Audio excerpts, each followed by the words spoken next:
Hello, everyone. Welcome to the second Digital Ag Global podcast brought to you by Cultivate. I'm Clyde Graham, an agribusiness consultant based in Ottawa, Canada's capital. I've spent more than 20 years helping Canada's fertilizer industry navigate issues such as climate change, safety and security, trade, transportation, and taxation. But I am far from an expert on high technology. I am a former journalist, however, so I'm here to pose some questions and keep the podcast moving along for the next 40 minutes. So here's a reminder to the audience. Please, we're looking for your questions or comments. Please put them in the chat and we'll try and respond to them during the session.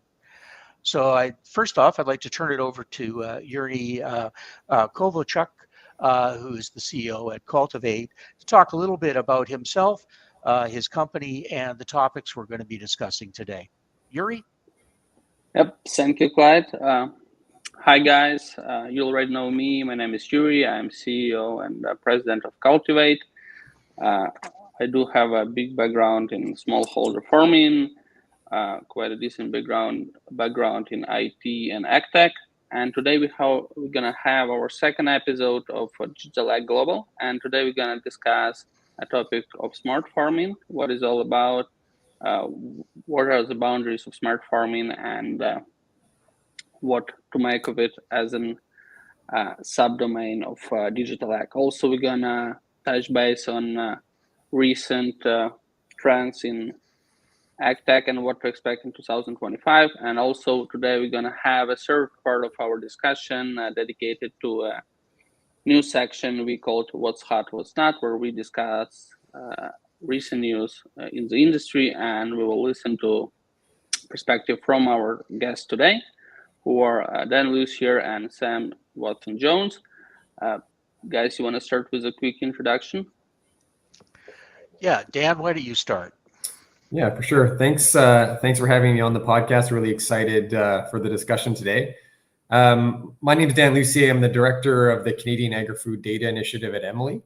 EMILI is a nonprofit based in Winnipeg, Canada, so in Western Canada on the Eastern Prairies. And really our mission is to accelerate the adoption and development of digital agriculture technology. So very much in the wheelhouse of the discussion for today. Personally, I spend most of my time on the data initiative, which is really focused on responding to grower questions around, hey, who owns my data? What does privacy mean in the context of ag data, and so on and so forth. Very important stuff when we're thinking about more and more digital tech ending up in farm businesses. And in a previous life, I worked in Ottawa in the federal government at agriculture and in global affairs in trade, and then also before that, and feels like a long time ago now, as a mechanical engineer. So been in different roles in different places over the years, and really excited for the chat today. All right, well, that's great. So let's go from Manitoba in Canada to Sam Watson-Jones in the United Kingdom. Sam? Hi, Clyde. Hi, Dan and Yuri. Great to be here today. I'm Sam Watson-Jones, based in Bath in the west of England in the UK. Manor Group is a family investment company which grew out of a farm, and I guess the primary core of the business is as farmers and operators. We've been farming in the west of England for 80 years plus. And we're now continuing to operate that, but also invested in non-farming businesses. My personal background, got over 7 years operating an AgTech startup in the UK. I'm an AgTech investor and also a non-exec director and advisor to AgTech startups. So really excited to be in the discussion today. Okay, well, that's great. So let's go to our first topic of the day, which is smart farms. There's a lot of talk about smart farms, and you hear this coming up all the time, and a lot of people are talking about their operations as being smart farms. So there's working farms that are producing crops and livestock to not-profit demonstration farms that all could be defined as smart farms. I'm not sure that there's complete agreement in the ag tech community about what makes a farm smart. Is any farm that uses digital technology a smart farm? Why don't we start with you, Sam? I think it's a topic for wider debate. No, I don't think that any company that uses digital technology is a smart farm. I actually think that a lot of digital, in inverted commas, technology doesn't really take us that much further forward as an industry. Some of it is very much analog data presented in a digital format. But in the UK perspective on new technologies coming into farming, is this huge enthusiasm and a lot of demonstration farms popping up all over the place. The UK is well placed to be an early adopter of this, and indeed the mindset of UK farmers is very much towards adopting technology at an early stage. And one of the main reasons for this is that, talking particularly about crop production, but it does apply to other sectors as well, the conventional farming system really doesn't make any money anymore in the UK. So there is an urgent need for new technologies to come in and change the way we do things. All right. So Dan, you're kind of engaged in the whole issue of smart farming at EMILI. Maybe you could talk about your perspective from EMILI and from Manitoba. Yeah, for sure. At EMILI 2 years ago, I guess was our first season running what we call innovation farms, which is a partnership with a grain and oilseed producer just outside of Winnipeg. And it's exactly as you say. It's a demonstration facility. It's a place where startups and researchers and so on can come to either develop their technology, so pre-market, or to demonstrate, validate it in the context of Southern Manitoba. And it's fair to say we've learned a ton in 2 years. 2 seasons now, almost complete. I think we're still going to keep learning lots of the variety of different project ideas that come in the door. But I think one of the key takeaways is the real importance of having that opportunity to demonstrate and validate at commercial scale. This is a real farm that produces real, grains and oilseeds that go to the market. And so it's not a test plot. It's really at that real commercial scale. And I think we see a ton of interest in that opportunity as part of filling in the gaps in innovation and tech development. Now, in terms of defining it, it's good to have good definitions, but we shouldn't let that get in the way. At the same time, is it like driving innovation forward? Is it creating good products that farmers want to use? And I tend to like to think about it like smart farming. What's the action? What's the activity, rather than trying to label the place. And I'm just levering off what Sam said a little bit. Yeah, I would agree. Any digital technology may not sort of check that box, but to me, it's really about how are you using information in a different way. How are you doing something that otherwise would have been impossible to do when you were in the notebook or in Excel files or some other, less advanced way of presenting that information or using it? And that's, to me, a key differentiator, something that was previously not possible that then becomes possible when you move into the domain of smart farming. So you're kind of talking about the outcomes aspect of all this, then unless there's a positive for agriculture, for individual farms, for agribusinesses, then it doesn't make sense. So that's a big part of the decision. I think that's just a big driver for any farmer or farm business. They're thinking, how does this make my business stronger? What's the outcome, tangible outcome, the result I'm going to get out of doing this investment? And without that, you're not going to have a very good ag tech business.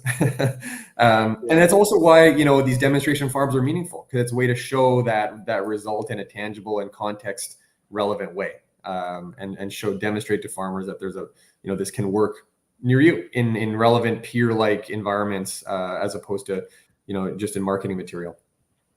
But I'd love to hear how. Yeah. Well, I was going to say I'd love to hear how the transfer then happens in Canada, because I think in the UK it's something where we've been a little bit guilty of going, well, there's a lot of new technology that is coming into this sector, so let's provide some funding to set up some demonstration farms and the capability for showing that this technology works and get beyond the test plot and get it actually working at scale. But then, and I think it boils down to funding, really. There is then a real gap between technical capability as demonstrated at scale on this demonstration farm or in this trial or in this government-funded project or program, but then getting that actually scaled out across many family farms at scale, making it become part of the everyday tech stack is something that we really struggle with in the UK. So I would love to hear how that works effectively in Canada. I don't think we have the silver bullet for. I don't think we have the silver bullet for that challenge. Like you said, it's a continuum of activities, right? And whether it's demonstration facilities or other ways to test and validate, they have a role to play, right? They can burnish the evidence and get it into the hands of the interested growers or even their trusted advisors, which I think is an important vector. The agronomists, crop advisors, and so on. They can have a real role to play. But going those last mile when you have say 10,000 growers in a certain subset of the sector who might be potential clients, getting the last mile with that community is incredibly hard. And you see that in Canada as well. It's not a solved problem. From our perspective, the more we can help companies strengthen their value proposition, clarify what the offer is, I think that plays a role. But it doesn't make up for boots on the ground. It doesn't make up for those relationships that need to be built. I think that remains a significant challenge. Yeah, I'm going to go to Yuri, but just my comment on all this is a lot of smart farm digital ag solutions come bound with other products. It's not you buy a tractor and then you go out and you buy the digital equipment that goes with the tractor. It all tends to come as a package, and that's going to vary from different sector to different sector. But Yuri, I think one of the key things is that when we're talking about digital agriculture, the software that goes into that package or product or service, it has to be useful but easy to use for the farmer or in terms of agribusiness or agri-food settings. How big a challenge is that to have something that's complex and delivers, some really interesting, services or advice, and yet still makes sense at the consumer end, and which is often a farmer? Yeah. Thanks for the question, and I just want to comment on something guys briefly discussed: how to achieve mass adoption compared to test sites or just POCs or MVPs of a solution. I guess that's one of the biggest unanswered questions in AgTech right now, and I guess clear ROI for the farmer would be one way to go if you can showcase that a particular AgTech technology would boost the yield or make it more resilient or more sustainable. I mean, the operations of a particular farmer, that would be a benefit to show, and that would also drive a better adoption of AgTech technologies. But to comment on the software part of smart farms and what to make of it, I mean, the bottom line is very simple. My personal belief is that smart farm is the operations that utilize data-driven decision, and those data-driven decisions are made with either software or hardware that provides the insights that wouldn't be accessible in any other way. So when it comes to software solutions for smart farms or digital farms, we can also discuss whether it's the same thing or different, but it comes down to basically a spectrum of farm management solutions and those insights they can bring. But to kind of finalize on that, I would say, to define what the smart farm is, I usually stick to very simple formula. It's either an operation that makes a data-driven decision gathered from IoT sensor, weather stations, etc., or it's an operation that use some sort of automation in their day-to-day operations. If one of those criteria are met by a farm, I would call the farm a smart farm. So it really depends. It can be not just a software; it can be a hardware part that would also make a farm a smart farm. Okay, those are all good points. In terms of and I think the theme of adoption is really interesting, because everything's great, when it's first being announced. Um, what is that process of getting new solutions out to the field areas and and into agri retail and agri food and those things? I mean, what is going to be the failure rate in that? Are we going to have evolutionary dead ends, or are we having a really good success level in terms of the products and services that are coming out in this area? I mean, Jump in on that do you one. mind if I Sorry, start? go on. Yeah, go ahead, No, Yuri, and yeah. we'll come back. We'll give everybody a shot. We're running ahead of time here, so we're doing well. Okay, that's good. That's good to know. I mean, my perspective is really simple. It really depends on the region and where you are in the world. So, for example, in Ukraine, a lot of farmers, medium-sized farmers, and bigger kind of agro holdings, they already employed a lot of kind of farm management software like Cropin or Field View from Bayer. They already utilizing it to do field mapping and stuff like that. There are a lot of farm operations in Ukraine who utilize UAV for spraying and stuff like that. But once again, it really depends on the cost of the technology and how much you would need to invest in order to make it happen. So I don't see, for example, fully autonomous or robotic kind of equipment being popular in Eastern Europe or Ukraine in particular, but it's a very different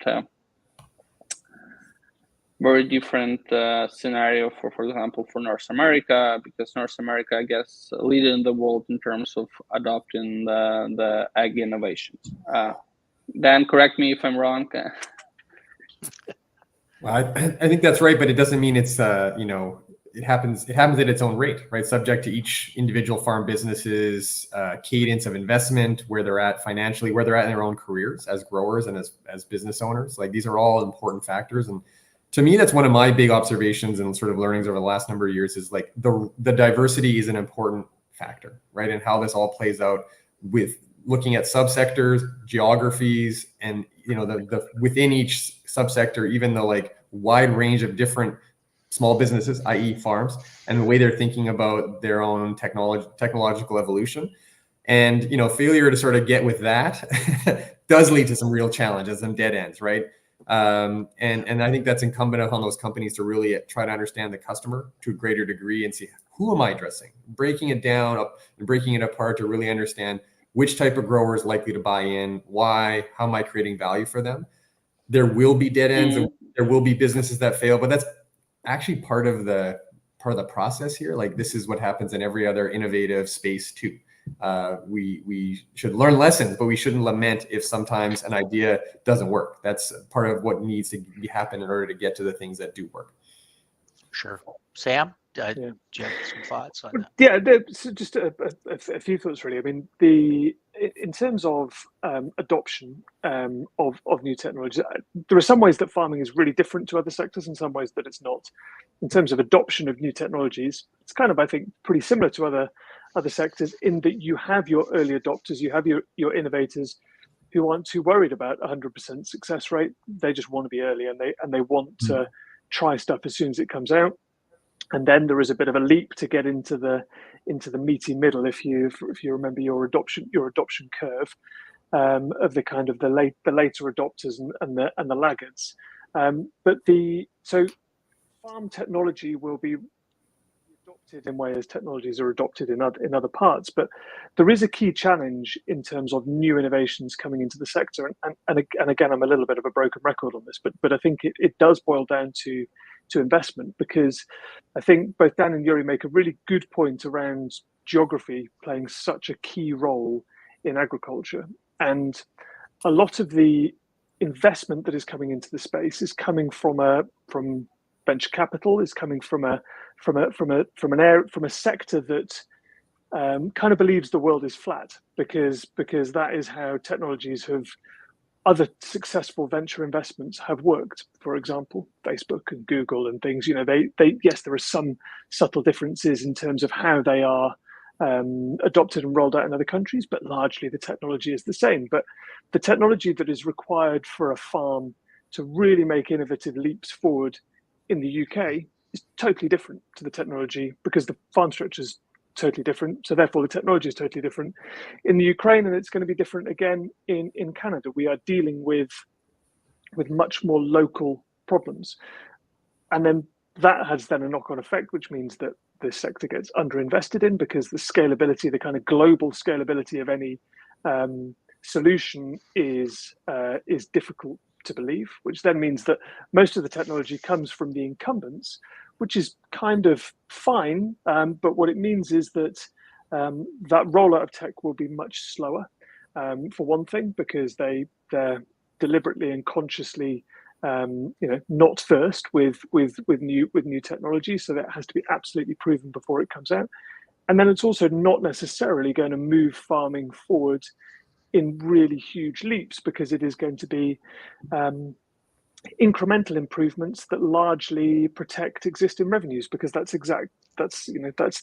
natural human behavior for those large incumbents. So there are a number of reasons why technology in this space is an awkward, difficult concept, but then again, there are things that we shouldn't think farming is different and special in every sense. So it's a bit of both. All right, so I think that's about our time for that topic, and we're moving on to the next segment. And I do have I think obviously we're now moving into the trends area of the conversation, and Anatoly, one of our audience members, was asking about what factors will be the biggest game changers for AgriTech in 2025. So he's read the schedule for the event, and Anatoly, we're going to get to that right now. I think there are a number of things. Everyone's talking about artificial intelligence these days, but there's been a lot of digital solutions proposed related to carbon farming, trying to monetize practices that sequester carbon or reduce emissions. And then we've also got Ashraf, one of our audience members. Hello, Ashraf. He wants to know about vertical farming, and which I think is ripe for digital solutions, and then also biopesticides. So I don't know, somebody want to start on one of those topics in terms of the trends in those areas? I mean, I will start, and I guess the biggest game changer for 2025 going to be something Dan and Sam mentioned, availability of investments for new startups, and kind of a VC climate around AgTech. Generally speaking, it was on a race until 2021, and a lot of startups get their evaluation quite high, but right now it's a different picture.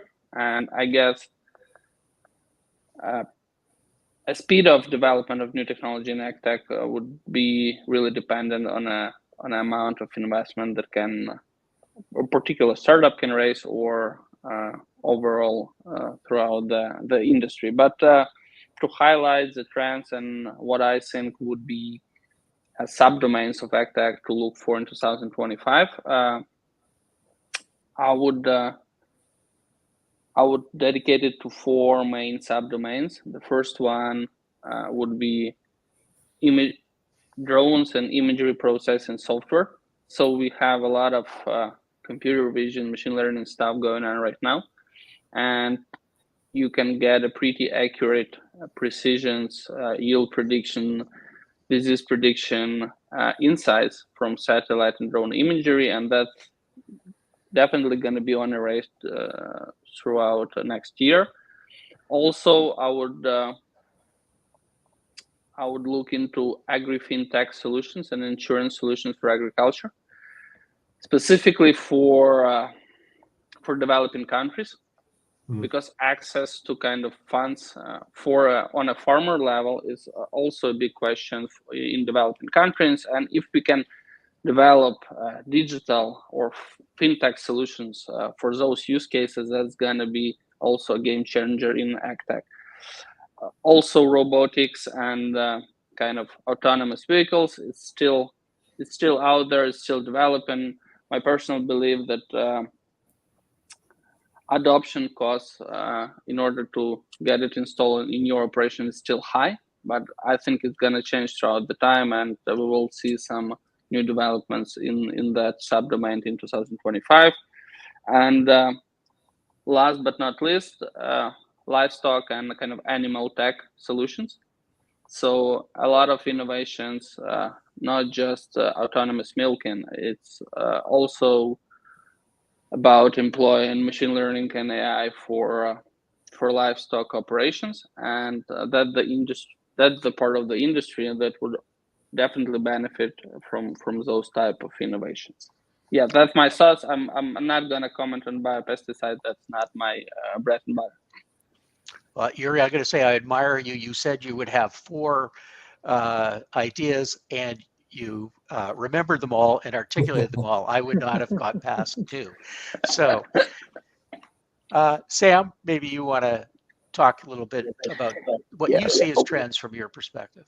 Well, I'll just build on what Yuri was saying, really around imagery from drones and satellites. I think yes, and I think there is an additional opportunity around very, very high resolution imagery, maybe particularly from ground-based drones or ground-based systems. And I really feel this holds the key to a huge change in crop production, because the higher the resolution of the image, the more you can use AI to interpret what is in that image, and the more you can get to every decision that a farmer takes on how they grow their crops being supported by AI. And this, I think, is the two things that really will change, and I don't know if it's a 2025 thing, but will change over the coming years, are that we will get away from making decisions based on gut instinct and experience. Visually assessing a field with a human being and going, right, it's time to fertilize, and this is where we're going to fertilize, or whatever we apply. And then the second thing is blanket applications. It is using a sprayer to apply whatever we're applying at 100% rate across the whole field.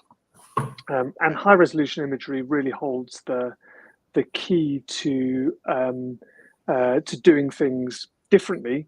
But I think the drones piece, the satellites piece, will be supportive towards that. And then just as a sort of a side comment on biopesticides, all sorts of potential, and indeed this also fits into the carbon farming thing. All sorts of potential. The challenge is, how do you really hand on heart measure success or failure of an application? How do you really measure how much carbon has been sequestered into the soil? Well, again, high resolution imagery has enormous potential to, and maybe also ground-based systems have enormous potential to provide that extra layer of data that gives us much more clarity on those systems. So, yeah, I think that's one of the big themes that it's sort of it's a when, not an if, I think, and I don't know if it's going to happen at scale in the next 18 months, but it will happen in time. So Dan, we're running a little behind, so if you could maybe provide a snapshot from your point of view. For sure. I mean, Yuri and Sam have covered a lot of the waterfront here. A couple of quick reactions. Fintech, I like the idea of locating the technology around transactions and activities that growers must do as part of their annual work. So I think that's a trend that we should look out for, and certainly something I read in Shane Thomas's recent Upstream Ag a couple of weeks back, and I found that quite persuasive as a trend. And the other one I would put a finger on is actually going a little upstream. It's some of that biotechnology for more advanced plant breeding and so on. We've seen some recent raises Some interesting stuff there from startups, whether that's like pairwise or interplant and so on. And when that's paired with some other technology on farm, it can be really exciting. Those are really deeper technologies, but where we're seeing some traction and some companies starting to grow there. So I think that's a watch this space on some of that advanced biotechnology. Right. So we do have another comment from Sebastian. Thanks, Sebastian, for this one. I'm going to summarize your comment as, where's the beef? He points out that we've been talking a lot about crop-related solutions. So maybe I could get each of you just, 30 seconds on, in terms of animal husbandry, livestock. We did talk a little bit about dairy, but beef, confinement animals, and so chicken, pork, etc. I would start, and I would highlight the first one, the remote sensing through drones and satellite. It can be used for grazing grounds monitoring and detection. That's something that is already in place. If you're dealing with free-range chicken or free-range cows, etc., you need to check your grazing ground, and that's how you can use remote sensing technologies. But also, I know for the fact that there are solutions on the market that utilize computer vision to track animal behavior. For example, they make the predictions on how much time, for example, a cow can spend near the feeding lot, and understand whether they are getting enough nutrients, getting enough feed, etc. So those solutions are already on the market. But that's another whole kind of small universe that we can discuss in one of our next episodes as well. Dan, how about you?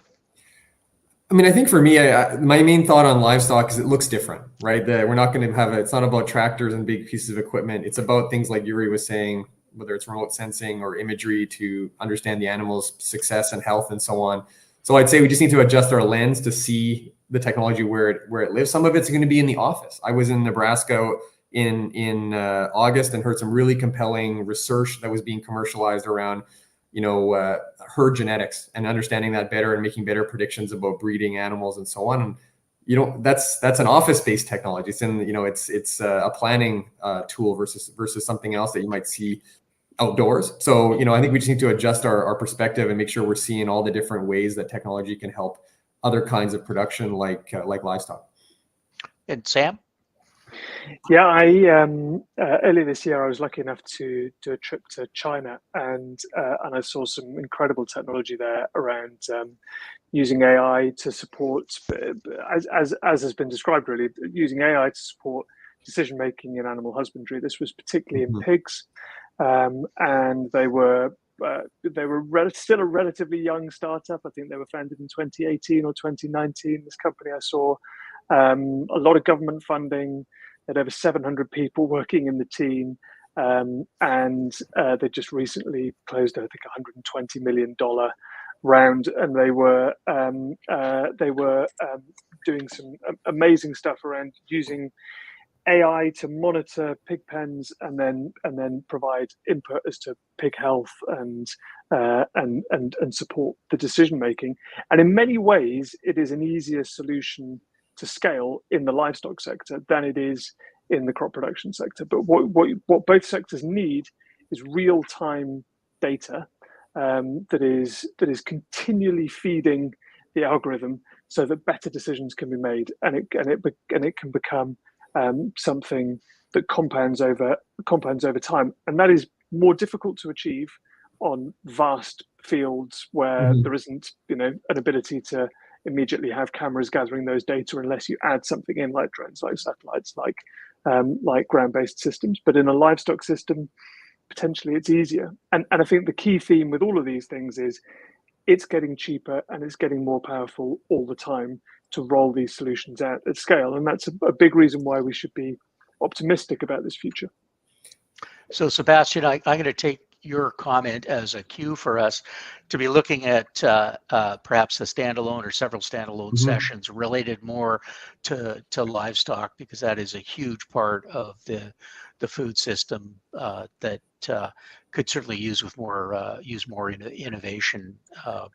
So I think we're going to move on to the final session, which is what's hot and what's not. And probably a lot of podcasts have this segment, but we're going to give it a whirl as well. So we have about 3 different headlines. What I'm going to do is I'm going to read each of the headlines, provide the context. And I think, too, that there's some themes here that we could pull together about what's going on in the space. So the first one is Kubota Corporation, which is a well-known tractor and farm equipment manufacturer out of Japan, has bought Bloomfield Robotics, which is a Pittsburgh-based company.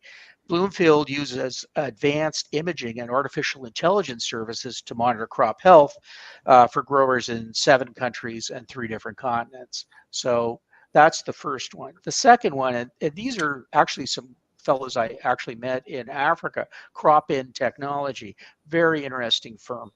And they're a AI platform for food and agriculture. And they've announced the launch of Sage, a real-time agri-intelligence solution powered by Google's Gemini. And then Del Monte, and when I was a kid, I used to be obsessed with Del Monte's fruit salad that came in a can. Well-known producer of fruits and vegetable products, has appointed a director of innovation to lead projects transforming agricultural practices. And I think it's focused a lot on pineapple, which is another one of my favorite fruits. And then 7-Eleven, which is a convenience store chain, very common in North America, but I think it is owned outside of North America, has developed a procurement process in terms of a partnership with indoor farming. And I think what's interesting there is 7-Eleven is expanding its offerings to more fresh food products in its stores. So I think there's some interesting themes that might come out if you look at those. Maybe, I don't know, Sam, do you want to start? So what do you think about those items, and is there any commonality we see? I'll jump in on Bloomfield Robotics because this is something I know a little bit about, not specifically this company, but this area around using ground-based machines to gather data on crop production. I mean, I think firstly, congratulations to those guys. The thing they did that was very smart was, although they're called Bloomfield Robotics, they didn't actually build a robot, so they pivoted away from building a robot, and they just got their cameras on whatever was already going through the field, and then that enabled the farmer to get to the point of the thing that they care about, which is the data. You know, that's one of the blind alleys that a lot of companies, including the one that I ran, small robot company, ran down in the sort of hype days of AgTech. Was it's all about robotics. Well, the farmer actually really cares about the data and the outputs, and this is the thing that Bloomfield identified at an early enough stage. Great to see these industry exits. I think it's it's good for the industry, and congratulations to them. I think what is perhaps another theme that there's less of than there should be is non-farming companies investing in AgTech.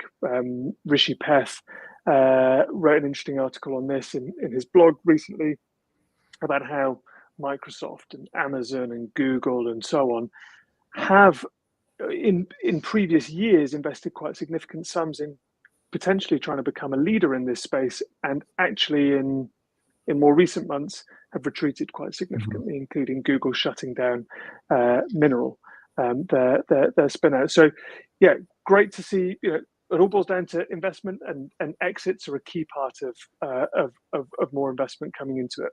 So really good to, I think it's a really positive story. Dan? Yeah, no, it's lots of good things here. When it comes to the Kubota acquisition of Bloomfield, I mean, to me, it makes sense, right? Like it's sensible, and it's been done before. It's if you look at, say, John Deere a few years ago, buying Blue River into their suite of capabilities, or like Raven CNH a few years back as well. The proof will be in how they integrate. How do they make it more than the sum of its parts? So big step forward, and congratulations to that team and achieving where they've gone to date. And now it's how do you turn that into something really valuable, right? And get something out of that integration that wasn't previously available.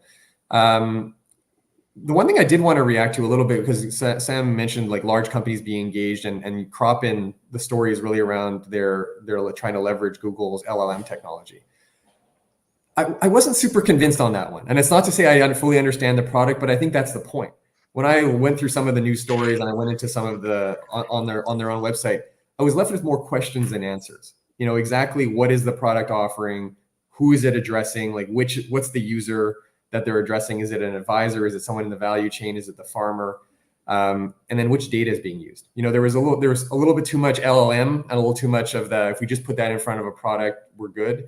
And a little bit, not quite enough of this is exactly how it creates value for the customer. And so, not to say this is a bad product, by no means am I suggesting that. It's just more when you're doing that and you're playing in the hype space around AI, and especially generative AI, I think clarity is king, and uncertainty, especially when you're talking about growers and their data, can really excite some stronger reactions. So I would really encourage them to think, how do I clarify the value offering and make sure everyone understands what this new capability is meant to do, so that it can find its foot in the market and you know, make customers happy at the end of the day. So I think there's just some work to be done there in a bit of clarifying and avoiding getting swept into that hype cycle a little bit.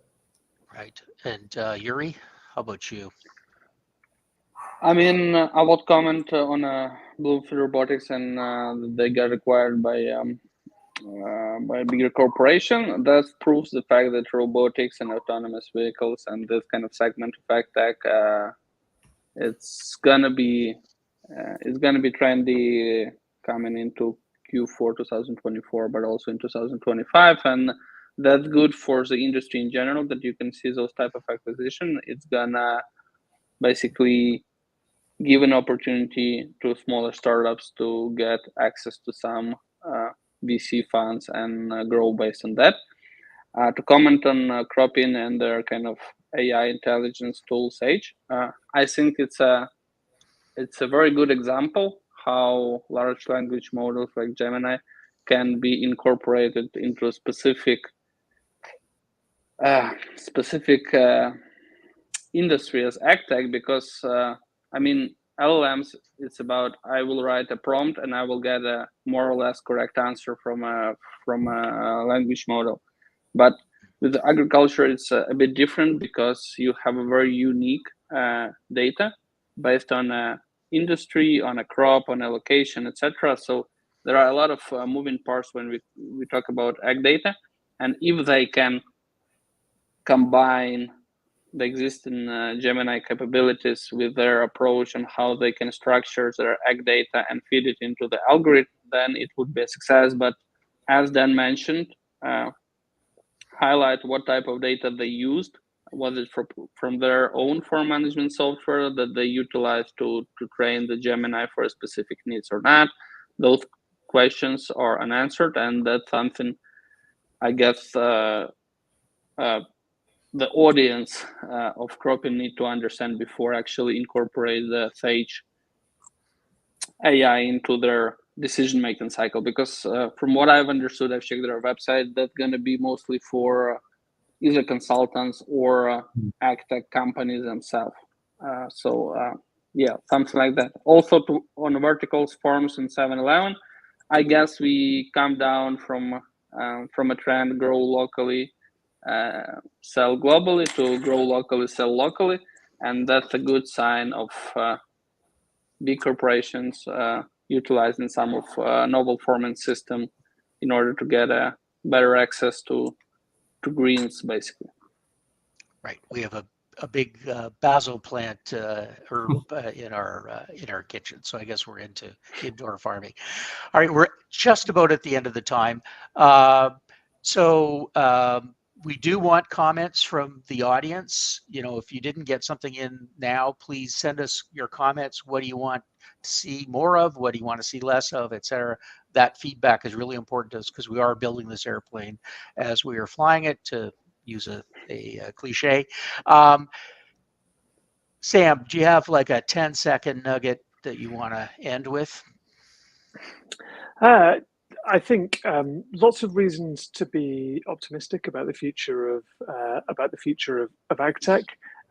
It does feel like slow going sometimes, and we are behind other industries in many ways. Investment is key. It's not always an easy investment proposition, but the technical capability is catching up all the time, and there's a bright future for the way we produce our food. All right, very optimistic. Okay, Dan. Yeah, I'm going to be optimistic too. I think I'm certainly bullish on the talent and the technology, and it's about meeting the business needs and addressing farmers and the big challenges they face. But we're talking about global ag tech, and I think really something I want to key in on is the chance to learn from different people in different geographies. Right, there doesn't mean you're doing the same things, but there's a lot of people doing interesting stuff all over the world. Even this week, I've chatted to a few folks in Australia, learned a ton. And I think sometimes we can get stuck in our own, backyards a little bit. And so venues like this are really important. And I think I want to do, or looking personally to do a bit more of this and continue to try to bring some of those learnings across, different global geographies and try to keep learning and then strengthen the offering. I think that's going to help move this whole thing forward. And that makes me excited as well. So last word to you, Yuri. Where are we going on digital ag global in the coming months? Oh, thanks, Clyde. Yeah, I mean, we're gonna create more content like this, and we encourage people who have interesting topics on their mind, share those with us. If you want to participate as a speaker and you have some insights you want to bring to the table, feel free to share those. And I also gonna be optimistic on AgTech developments. I guess it's the most important industry that we have to feed the world, and if innovations can help make it more sustainable and more resilient, we don't have a possibility to lose. We should win with this. So I guess for our audience, stay tuned for next episode in October, and we will make sure to create quality, interesting, and insightful content for you all. Thank you for being with us. So just to repeat again, thanks very much, Dan Lussier and Sam Watson-Jones. Great insights into the whole sector. And we've gone a little bit over time, but what the heck. Okay, we'll see everybody next month for another show, and keep your eye on the space where you can sign in to get more information. Thanks a lot, everybody.